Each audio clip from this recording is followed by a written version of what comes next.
देशातील 5 राज्यांच्या विधानसभा निवडणुकांचे निकाल जाहीर झाले असून त्यात भाजपनं 3 राज्यांमध्ये स्पष्ट बहुमत मिळवत सत्ता स्थापनेचा मार्ग मोकळा केलाय।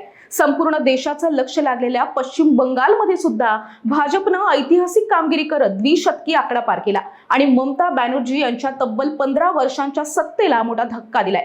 बंगालमध्ये भाजपच्या या दणदणीत विजयामुळे राजकीय वर्तुळात चांगली चर्चा रंगू लागली। दरम्यान या निकालावर विरोधकांनी प्रश्नचिन्ह उपस्थित करत ईडी, सीबीआय आणि इतर केंद्रीय यंत्रणांच्या गैरवापरातून मतांवर प्रभाव टाकल्याचा आरोप केलाय। आता या वादात मराठा आंदोलक मनोज जरांगे पाटील यांनी सुद्धा उडी घेत भाजपच्या विजयाबाबत शंका व्यक्त केली आहे। नेमकं ते काय म्हणालेत आणि राजकीय वर्तुळात नेमकी काय चर्चा होतीये सगळं सविस्तर जाणून घेऊयात आजच्या या व्हिडिओच्या माध्यमातून। पण त्याआधी तुम्ही चॅनलवर नवे असाल तर आधी चॅनलला सबस्क्राइब करा, या व्हिडिओला लाईक करा आणि शेअर करायला सुद्धा अजिबात विसरू नका।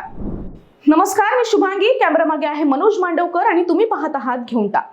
देशातील 5 राज्यांच्या विधानसभा निवडणुकांचे निकाल समोर आले असून भाजपनं 3 राज्यांमध्ये स्पष्ट बहुमत मिळवत दमदार कामगिरी केली आहे। या निकालानंतर विरोधकांकडून मात्र विविध शंका उपस्थित केल्या जात आहेत। दरम्यान मराठा आंदोलक मनोज जरांगे पाटील यांनी सुद्धा भाजपच्या या विजयावर प्रश्नचिन्ह उपस्थित केलंय। यासोबतच त्यांनी राज्यातील वाढत्या गुन्हेगारी घटनांवर तीव्र नाराजी सुद्धा व्यक्त केली आहे। कायदा सुव्यवस्थेच्या मुद्द्यावरून त्यांनी फडणवीस सरकारवर निशाणा साधत जनतेच्या रोषासमोर हे सरकार टिकणार नाही, ते कोसळल्याशिवाय राहणार नाही असा घणाघाती इशारा सुद्धा दिलाय।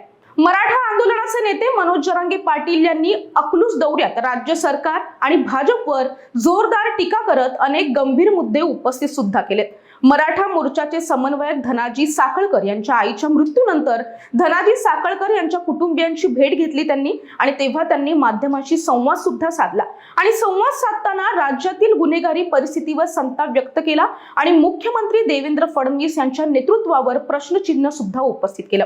राज्यातील कायदा सुव्यवस्थेची परिस्थिती दिवसेंदिवस बिघडत चालल्याचा आरोप करत त्यांनी सत्ताधाऱ्यांवर हल्लाबोल केलाय। गुन्हेगारांवर कठोर कारवाई करण्याऐवजी त्यांना विशेष सुविधा दिल्या जात आहेत असा सुद्धा त्यांनी दावा केला। अशा पद्धतीने कारभार सुरू राहिला तर गुन्हेगारीला आणखीन खतपाणी मिळेल असंही ते म्हणाले। जनतेचा संयम आता संपत चालला असून हे सरकार जास्त काळ टिकणार नाही असा इशारा सुद्धा त्यांनी दिलाय। आणि याच वेळी अलीकडील विधानसभा निवडणुकींच्या निकालाबाबत सुद्धा त्यांनी संशय व्यक्त केलाय। पश्चिम बंगालसह इतर राज्यातील निकाल पाहता अनेकांच्या मनात प्रश्न निर्माण होत असल्याचं त्यांनी सांगितलं।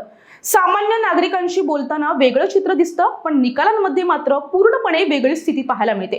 त्यामुळे या निकालांबाबत शंका निर्माण होते हे साहजिकच आहे अशी प्रतिक्रिया त्यांनी दिली आहे। भाजपच्या या विजयावर आधीच विरोधकांकडून टीका होत असताना आता जरांगे पाटील यांच्या या वक्तव्यामुळे राजकीय वातावरण सुद्धा आणखीनच तापण्याची चिन्ह दिसत आहेत। तुम्हाला या सर्व प्रकरणाबद्दल काय वाटतं? देशातील 5 राज्यांच्या विधानसभा निवडणुकीचा जो निकाल आलाय त्या निकालाबद्दल तुमचं मत काय आहे? कमेंट करून नक्की सांगा। या व्हिडिओला लाईक करा, शेअर करायला अजिबात विसरू नका आणि हा व्हिडिओ तुम्ही शेवटपर्यंत पाहिला त्याबद्दल खूप खूप धन्यवाद।